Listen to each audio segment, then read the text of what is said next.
오늘 말씀은 시편 38편 12절에서 22절까지 말씀입니다.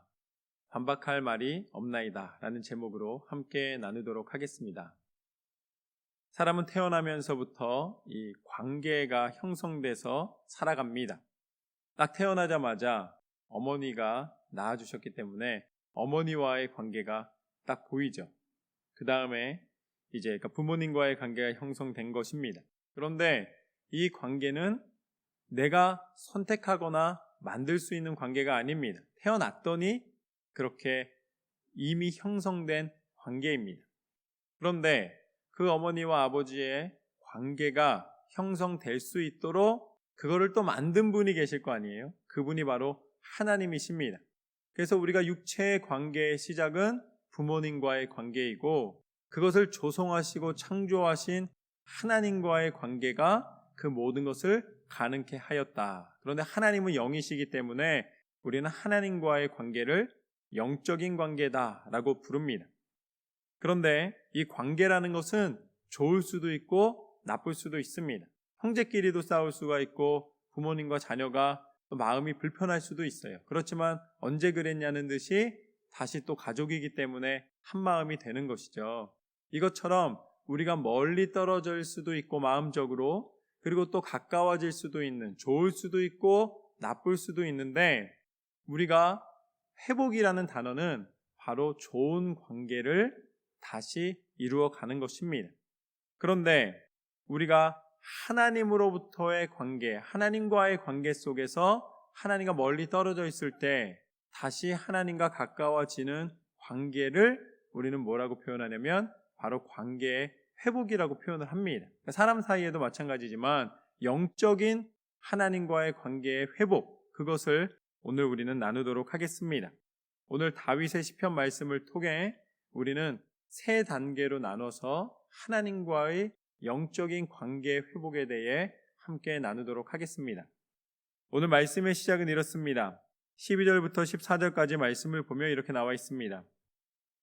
내 생명을 찾는 자가 올무를 놓고 나를 해하려는 자가 괴악한 일을 말하여 종일토록 음모를 꾸미오나 나는 못 듣는 자같이 듣지 아니하고 말 못하는 자같이 입을 열지 아니하오니 나는 듣지 못하는 자 같아서 내 입에는 반박할 말이 없나이다. 이제 영적인 관계에 대해서 논하면서 다윗이 이제 이야기하고 있는 이 말씀 가운데 내용은 무엇이냐면 바로 악한 사람들이 나를 괴롭힌다는 것입니다. 악한 사람들이 나를 괴롭히고 나에게 불이익을 준다는 것이죠. 종일토록 음모를 꾸미고 있다. 선한 일은 아니지 않습니까? 악한 일이에요. 그런데 다윗이 이렇게 나를 해하려 하고 나에게 괴로움을 주고 나에게 어려움을 주고 이것이 죄라고 부른다면 나에게 죄를 행한다 할지라도 내가 이것에 대해서 할 말이 없다고 이야기를 하고 있습니다. 내가 반박할 말이 없다는 거예요. 왜냐하면 자신도 죄인이기 때문이다 라는 것이죠. 당시 상황을 보면은 다윗은 자신에게 가장 충성하였던 우리아를 죽이는 상황이 벌어지게 됩니다. 우리아를 죽이는 이유는 아주 단순합니다. 그건 무엇이냐면 우리아의 아내를 자신이 범했기 때문입니다. 자신이 죄를 범했습니다. 불륜의 죄를 범했습니다. 그런데 그것을 덮기 위해서 더 큰 죄를 저지르는 거예요. 살인의 죄를 저지르는 다윗의 모습을 보게 됩니다. 그렇기 때문에 다윗은 이야기합니다. 나는 못 듣는 사람처럼 듣지 못하고 말 못하는 사람처럼 할 말이 없습니다. 다윗은 자신의 죄에 대하여 더 이상 반박하거나 숨길 수가 없다는 것입니다. 나는 죄인입니다. 내가 이것에 대해서 무슨 말을 더 할 수가 있겠습니까? 변명할 것도 없고 설명할 것도 없습니다. 라고 이야기하는 장면입니다. 이것이 바로 오늘 말씀의 첫 번째 교훈입니다. 하나님과의 영적인 관계의 회복은 죄를 인정하는 것에서부터 시작된다. 죄를 인정할 때에 시작된다. 여러분, 죄를 인정하지 않고 숨기려 하면 그 죄는 더 커지게 돼 있습니다. 예를 들어 거짓말을 보십시오. 우리가 작은 거짓말을 해요. 그런데 그 거짓말이 들통날까 봐 어떻게 합니까? 누가 물어보면 더 큰 거짓말을 하게 되는 거예요. 그러면 그 거짓말이 거짓말을 낳고 결국은 나중에는 해결하지 못하는 지경까지 이르게 되는 것이죠. 이것이 죄의 특성입니다. 그래서 야고보서 1장 15절 말씀을 보면 이렇게 나와 있습니다. 욕심이 잉태한 즉 죄를 낳고 죄가 장성한 즉 사망을 낳느니라. 여러분, 죄는 끊임없이 그것을 덮으려 하고 인정하지 않을 때에 커지는 특징이 있습니다. 그런데 이것을 이렇게 되도록 조장하는 존재가 있어요. 그게 바로 사단입니다. 사단은 끊임없이 공격합니다. 근데 사단이 공격하는 방법은 작은 죄로 시작해서 그것을 덮기 위해 커지게 만드는 거예요. 죄를 짓기 시작하면 어떻게 되는가? 하나님과의 관계가 단절되기 시작합니다. 이 단절된 관계를 회복하기 위해서는 다른 방법이 없습니다. 이 죄를 인정하는 거예요. 커지는 걸 내버려 두면 안 되고 끊어내야 됩니다. 그것을 인정해야 됩니다. 그때 끊어지는 거예요. 그때 끊어지는 것이 시작됩니다. 그런데 참 쉽지 않습니다. 이 죄를 끊어낸다는 것, 죄를 인정한다는 것이 너무나 어려워요. 왜 그럴까요? 그것은 우리 가운데 사단이 어떤 가치관을 주기 때문인가? 하나님과의 관계의 가치보다 내 세상의 욕심을 채우는 것이 더 가치 있고 더 자랑할 만한 것이라고 우리를 속이기 때문입니다. 여러분, 영적인 가치를 모르면 영적인 대화를 할 수가 없는 거예요. 영적인 가치를 아는 것이 필요합니다. 영적인 회복은 영적인 가치를 인정해 드리는 것입니다. 그런데 이 영적인 가치를 모르니까 영적인 회복이 일어나지 않고 그러다 보니까 결국은 그냥 죄를 짓는 삶을 멈추지를 않게 되는 것이죠. 그러나 이 죄의 결과가 육신의 죽음으로 끝나지 않고 영적인 죽음이라는 것을 우리는 깨달아야 합니다. 이 영적인 회복이 필요합니다. 그럼 어떻게 해야 될까요? 영적인 회복, 영적인 가치를 알 수 있는 유일한 길이 있습니다. 그것이 무엇인가? 그것이 바로 하나님의 말씀입니다. 영적인 가치를 알기 위해서는 그 가치는 기준을 통해서 높고 낮음을 평한다면 그 기준이 바로 하나님 말씀이라는 것입니다. 하나님 말씀을 읽을 때에 우리의 죄가 무엇인지를 하나님은 알려주십니다. 그리고 그 말씀을 통하여 회복의 길이 무엇인가를 알려주시는 것이죠. 죄를 멀리하려면 죄를 알아야 합니다. 그 죄를 알기 위해서는 죄의 기준이 어디에 있는지를, 회복의 기준이 어디에 있는지를, 의의 기준이 어디에 있는지를 알아야 하는데 그 모든 영적인 지식과 영적인 가치가 하나님 말씀 가운데 담겨 있는 줄로 믿습니다. 그렇기 때문에 우리가 죄를 인정하는 것이 하나님과의 관계의 회복의 시작이라면 그 회복의 시작은 하나님 말씀을 읽고 그 말씀 가운데 하나님의 뜻을 받아들이고 그것을 듣고 행할 때에 일어나는 하나님의 은혜인 줄로 믿습니다. 두 번째는 15절부터 18절까지 말씀에 있습니다. 여호와여, 내가 주를 바라사오니 내 주 하나님이 내게 응답하시리이다. 내가 말하기를 두렵건대 그들이 나 때문에 기뻐하며 내가 실족할 때에 나를 향하여 스스로 교만할까 하였나이다. 내가 넘어지게 되었고 나의 근심이 항상 내 앞에 있사오니 내 죄악을 아뢰고 내 죄를 슬퍼함이니이다. 두 번째 오늘의 교훈은 하나님과의 영적 관계는 회개할 때 회복된다. 첫 번째는 죄를 인정해 드리는 거예요. 그리고 그 죄를 인정하는 것에서 멈추지 않고 그 죄를 회복하는 것입니다. 여러분, 나 이런 죄를 졌습니다. 그냥 인정한 다음에 또 죄를 지면은 아무 소용이 없잖아요. 그런데 회개한다는 것은 무엇을 의미하는가? 회개한다는 것은 돌아선다는 것을 의미합니다. 내가 죄를 알게 되었을 때에 그 죄를 보고 계속 앞으로 죄를 향하여 가는 것이 아니라 죄로부터 돌아선다는 거예요. 그래서 더 이상 죄의 길에 서지 않는다는 것입니다. 나의 삶의 남은 여정이 죄에서 멀어지는 것입니다. 회개하면 하나님이 주시는 선물이 있습니다. 우리가 죄에서 돌아서면 그때 보이는 게 있어요. 그제서야 우리가 알 수 있는 것이 있습니다. 그것이 무엇인가? 회개하는 영혼에게 주시는 하나님의 선물은 바로 용서입니다.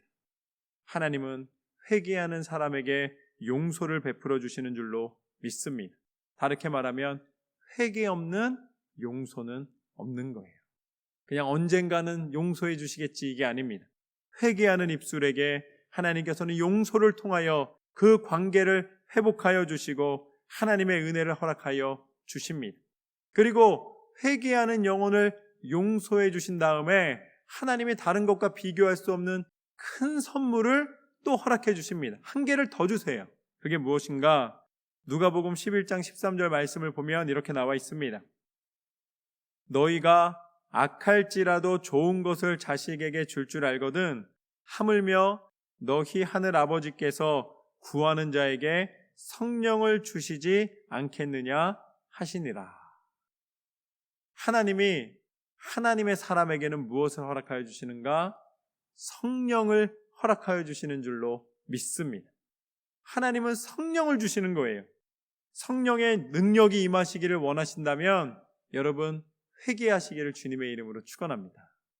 회개하는 심령에게 하나님은 그 구하는 성령을 허락하여 주십니다. 성령은 우리 가운데 욕심과 죄악으로 가득 차 있으면 들어오실 수가 없는 거예요. 그런데 우리가 회개를 통해서 우리의 마음을 비우는 것입니다.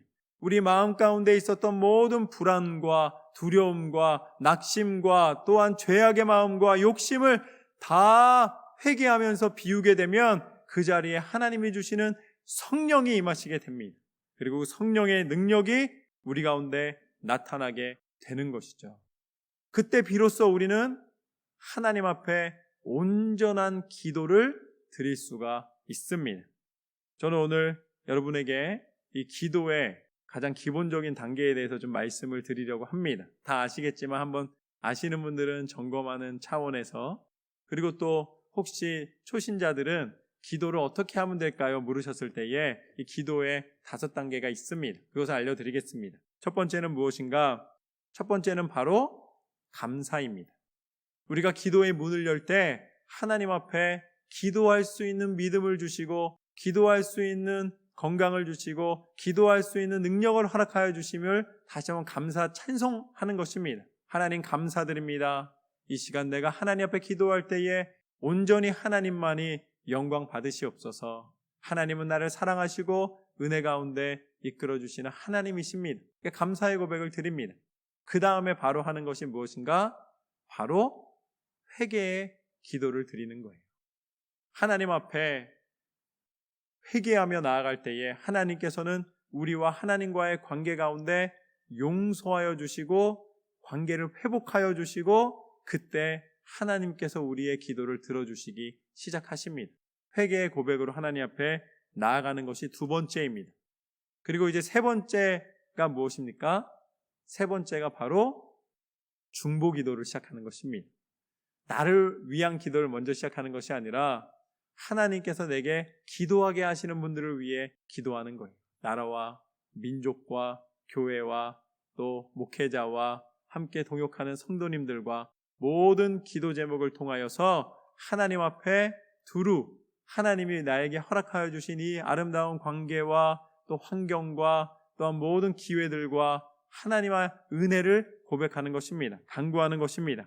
그 다음에 이제 네 번째로 하는 것이 개인적인 간구예요. 하나님께서 나를 도와주시고 인도해 주심을 믿습니다. 하나님 나에게 이러이러한 어려움이 있습니다. 그리고 이러이러한 소망이 있습니다. 하나님께서 반드시 이루어 주심을 믿습니다로 기도하며 나아갈 때에 하나님은 응답하시는 하나님이십니다. 그리고 마지막으로 제일 중요한 거는 다 기도했는데 이게 이루어져야 되잖아요. 근데 이루어지는 딱 도장을 찍는 게 있습니다. 그것이 바로 예수님의 이름으로 기도하는 것입니다. 그래서 감사와 회개와 중보와 간구와 예수님의 이름의 권세, 이것이 바로 하나님 앞에 드려지는, 하나님의 귀에 들려지고 응답받는 기도의 순서입니다. 저는 여러분이 하나님과의 관계가 회복되고 온전한 기도를 통하여서 하나님 앞에 온전한 삶을, 믿음의 삶을 살아가시는 삶이 되시기를 주님의 이름으로 축원합니다. 하나님께서는 그것을 원하십니다.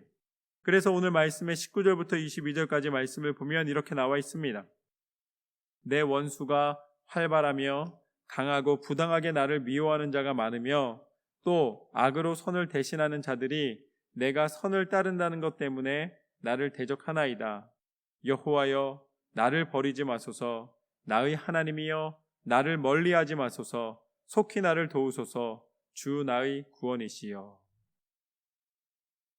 오늘 이 말씀을 통해 주시는 세 번째 교훈은 바로 하나님과의 영적 관계는 우리에게 예수님을 통한 구원을 주심으로 완성하시노라.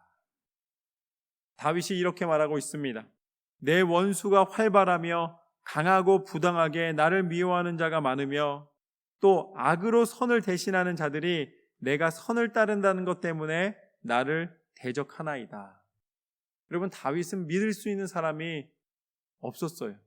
당장 곁에 있는 군대 장관이었던 요압도 믿을 수가 없고 자기 명령에 순종하는 척하면서 끊임없이 다윗을 괴롭히고 또 다윗을 아프게 하는 사람이었습니다.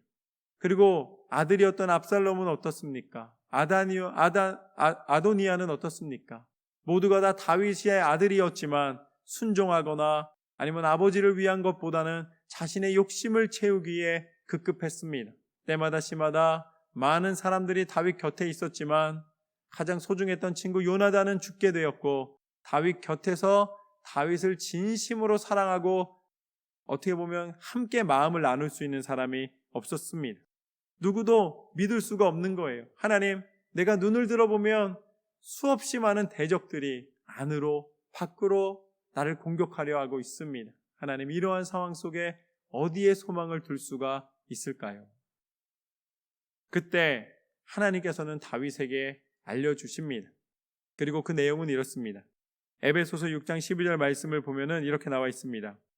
우리의 씨름은 혈과 육을 상대하는 것이 아니요 통치자들과 권세들과 이 어둠의 세상 주관자들과 하늘에 있는 악의 영들을 상대함이라. 다윗이 육체적인 배반과 육체적인 상황과 그 모든 환경 속에 살아가고 있는 것처럼 보이지만 끊임없이 다윗을 공격했던 것은 단순한 인간의 배반이 아니라 사단의 공격이었습니다. 영적인 공격이었다는 거예요. 여러분, 만약에 여러분이 어둠 속에서 헤매고 있으면 사단이 여러분을 내버려 둔다는 사실을 기억하십시오. 내가 무언가를 누리는 것 같고 내가 잘 되는 것 같고 모든 것 가운데 내 욕심이 다 충족되는 것 같을 때 그때 하나님 없이도 내가 무언가를 할 수 있다라고 마음 먹기 시작하면은 그때부터는 사단이 공격을 안 해요. 왜냐하면 이미 멸망의 길을 걷고 있기 때문입니다. 그러나 우리가 믿음의 삶을 살면 사단은 끊임없이 공격합니다. 마음을 심란하게 만들고 환경을 어렵게 만들고 뭔가 한 가지를 흔들어서 우리의 신앙의 모습, 하나님과의 관계를 단절시키려고 합니다. 그러나 걱정하지 마십시오. 사단은 하나님 앞에서 아무것도 아닙니다. 사단은 센 척하고 강한 척하지만 하나님의 빛이 나타나면 물러가는 어둠인 줄로 믿습니다. 하나님의 이름이 선포되면 그 자리에서 머물지를 못합니다. 바로 사라지는 거예요. 하나님은 빛이시며 하나님은 능력이시며 하나님께서 그 모든 것을 가능케 하시는 줄로 믿습니다. 그래서 다윗은 이렇게 고백합니다. 여호와여, 나를 버리지 마소서. 나의 하나님이여, 나를 멀리하지 마소서. 속히 나를 도우소서. 주 나의 구원이시여. 다윗은 하나님 앞에 구원을 간구하고 있습니다. 이 모든 어려움 속에서 건지실 이는 하나님밖에 안 계십니다. 하나님, 나를 건져 주옵소서.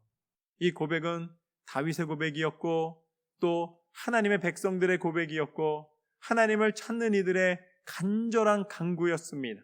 그리고 하나님은 이것을 외면하지 않으셨습니다. 하나님은 이 기도 소리를 들으셨고 하나님은 약속하셨고 그 약속을 이루어 주신 줄로 믿습니다.